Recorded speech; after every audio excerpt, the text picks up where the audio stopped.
Real estate किसी के लिए सपनों का महल होता है, किसी के लिए फ्यूचर का सेफ इन्वेस्टमेंट और किसी के लिए ब्लैक मनी को व्हाइट मनी बनाने का परफेक्ट स्टेज। हर इमारत के पीछे सिर्फ एक ईंट और सीमेंट नहीं, एक कहानी होती है, पैसों की, पावर की और प्लानिंग की, जो कभी दिखाई नहीं देती। So hello and welcome to मेरा चैनल। दोस्तों, आपका स्वागत है रियल एस्टेट सेक्टर एनालिसिस के फर्स्ट वीडियो में।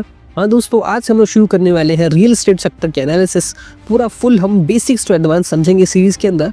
इस सीरीज के अंदर बहुत सारे वीडियोस आने वाले हैं, जिसके अंदर हम लोग स्टार्टिंग से लेकर एडवांस तक समझेंगे कि आखिर रियल एस्टेट सेक्टर कैसे काम करता है, इंडिया के अंदर क्या चीज़ें हैं जो रियल एस्टेट सेक्टर को यहाँ पे लुक्रेटिव बनाती हैं, कैसे हम as a investor real estate sector का यूज़ करते हुए अपना वेल्थ जनरेट कर सकते हैं। तो दोस्तों, इस सीरीज़ की शुरुआत हम आज की वीडियो के साथ करने जा रहे हैं। तो दोस्तों, मेरा नाम है समीर। चलिए आज की वीडियो को शुरू करते हैं।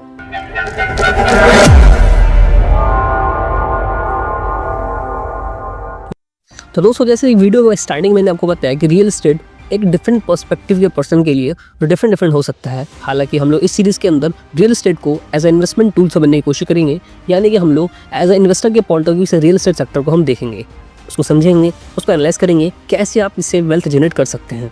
सबसे पहले अगर मैं आपको रियल एस्टेट सेक्टर की अगर पोटेंशियल दिखाऊं जिससे आपको इंटरेस्ट आएगा इस सेक्टर के एनालिसिस के अंदर, तो अगर हम लोग लास्ट ईयर यानी FY24 की बात करें, फाइनेंशियल ईयर 24 के अंदर हम लोग निफ्टी 50 की बात करें कि निफ्टी 50 ने कितना % रिटर्न दिया था, तो लास्ट ईयर यानी FY24 में मात्र 9%, सिर्फ 9% का रिटर्न दिया था निफ्टी 50 ने। और अगर हम लोग मिड कैप या स्मॉल कैप्स की बात करें तो इनका रिटर्न लगभग आसपास था, जो कि 24% के आसपास का है। और अगर हम लोग रियल एस्टेट सेक्टर की बात करें तो last year real estate sector के अंदर 34% का रिटर्न रहा है।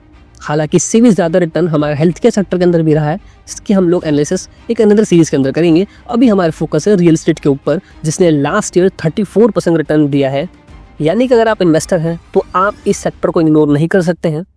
इसके अलावा अगर हम लोग लास्ट फाइनेंशियल के मिड ईयर की बात करें, यानी कि अप्रैल से लेकर सितंबर के बीच में जितने भी घर बिके थे, उसका जो 41% जो घर थे वो मोर देन 1 करोड़ के थे। यानी कि मान लीजिए अगर अप्रैल से सितंबर के बीच में 100 घर अगर सोल्ड आउट हुए हैं, तो उसमें से जो 41 घर थे वो मोर देन 1 करोड़ के थे। यानी कि यहाँ पर हाई वैल्यू वर्थ के घर की डिमांड हो रही है। इसके अलावा हम लोग लग्जरी घर की बात करें जो 3 से 5 करोड़ के बीच के आते हैं, उनके अंदर लास्ट ईयर 86% का ग्रोथ देखने को मिला। और जो अल्ट्रा लग्जरी घर थे जो कि 5 करोड़ से ज़्यादा के होते हैं, उनके अंदर भी 80% से ज़्यादा ग्रोथ देखने को मिली, जिसकी वजह से टोटल जो लास्ट ईयर जो जितने भी होम सोल्ड आउट हुए हैं उसमें 14% जो थे वो लग्जरी होम्स थे और जो 5% थे वो अल्ट्रा लग्जरी होम्स थे। तो एक तो डिमांड बहुत ज़्यादा, साथ ही साथ महंगे घरों की डिमांड, जिसका हमें रिफ्लेक्ट देखने को मिला निफ्टी रियलिटी इंडेक्स के अंदर, जिसमें आप क्लियरली देख सकते हैं कि 2023 और 24 के बीच में यहाँ पर इसने शार्पली यहाँ पर बूस्ट देखने को मिला है। हालांकि जब हम लोग वीडियो शूट कर रहे हैं 2025 के अंदर इसके अंदर ड्रॉप भी देखने को मिल रहा है, क्योंकि प्राइसेस अब इतने ज़्यादा हाई हो चुके हैं कि धीरे धीरे अपनी डिमांड भी वो नॉर्मल होती जा रही है, क्योंकि ये ओवर वैल्यूड हो गए थे डिमांड के हिसाब से। क्योंकि ये ओवर वैल्यूड हो चुके हैं प्राइस हिसाब से, इसलिए थोड़ा बहुत करेक्शन भी होना ज़रूरी है। इसके अलावा अगर हम लोग और भी स्पेसिफिकली देखें कि यहाँ पर लग्जरी होम जो है वो सबसे ज़्यादा किस सिटी के अंदर यहाँ पर सोल्ड आउट हो रहे हैं, तो मोर देन जो 68% यहाँ पर लग्जरी होम्स है वो दिल्ली NCR के अंदर ही सोल्ड आउट हो रहे हैं। उसके बाद लगभग 20% जो लग्जरी होम्स है वो हैदराबाद के अंदर सोल्ड आउट हो रहे हैं। और सिमिलरली इसी की तरह बेंगलुरु, पुणे और मुंबई भी इसी लिस्ट के अंदर शामिल हैं। तो बेसिकली ये टॉप 5 सिटीज़ है हमारे इंडिया के अंदर जहाँ पर लग्जरी होम सबसे ज़्यादा सोल्ड आउट हो रहे हैं। इसका रीज़न ऑब्वियसली हम जानते हैं, एक तो हमारी कैपिटल है जैसे दिल्ली हो गया, या फिर यहाँ पर फाइनेंशियल कैपिटल जैसे मुंबई हो गया, या बेंगलुरु जो कि सिलिकॉन वैली हमारे इंडिया का, पुणे, हैदराबाद, ये इमर्जिंग हमारे टॉप कंट्री के यहाँ पर बेस्ट सिटीज़ हैं। तो हर कोई चाहता है कि यहाँ पर उनका घर हो या फिर उनका ऑफिस हो।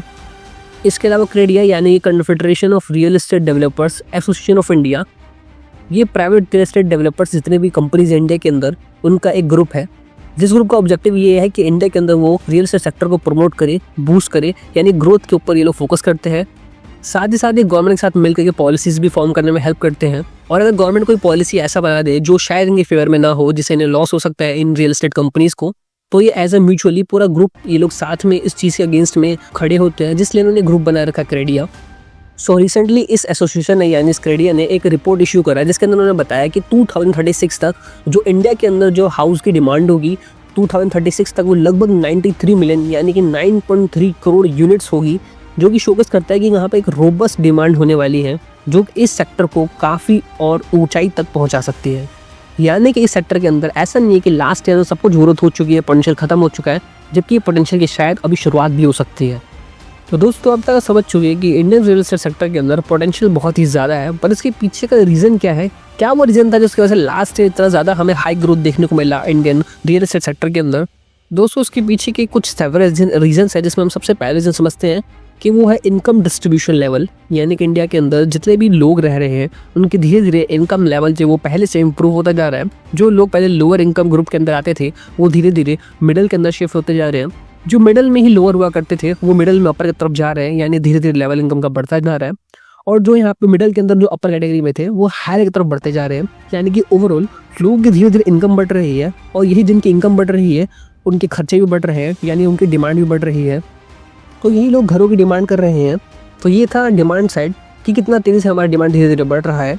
वही दूसरी तरफ अगर हम लोग सप्लाई साइड की बात करें तो ये जो मैंने आपके सामने ग्राफ दिखाया है 2008 से लेके FY24 तक का सेल्स टू इन्वेंटरी रेशियो दिखा रहा है यहाँ पर। यानी कि ये बताता है कि अगर एक कंपनी है रियल एस्टेट ही, उसके पास पहले 3.3, जैसे कि यहाँ पर हम लोग टॉप देख सकते हैं, यहाँ पर जो टॉप लेवल है वो 3.3 का है। वो ये बता रहा है कि पहले एक रियल एस्टेट कंपनी के पास अगले 3-3.5 साल तक के इन्वेंटरी होते थे, यानी यूनिट होते थे, यानी घर होते थे बेचने के लिए। इतना उनके पास रखा होता था घर बनाया कि वो बेच देंगे 3 साल तक का, जो कि अब लेवल धीरे धीरे घटता हुआ आ चुका 1.4 का। यानी कि लगभग उनके पास 1-1.5 साल तक के बेचने के लिए यूनिट बचे हुए हैं।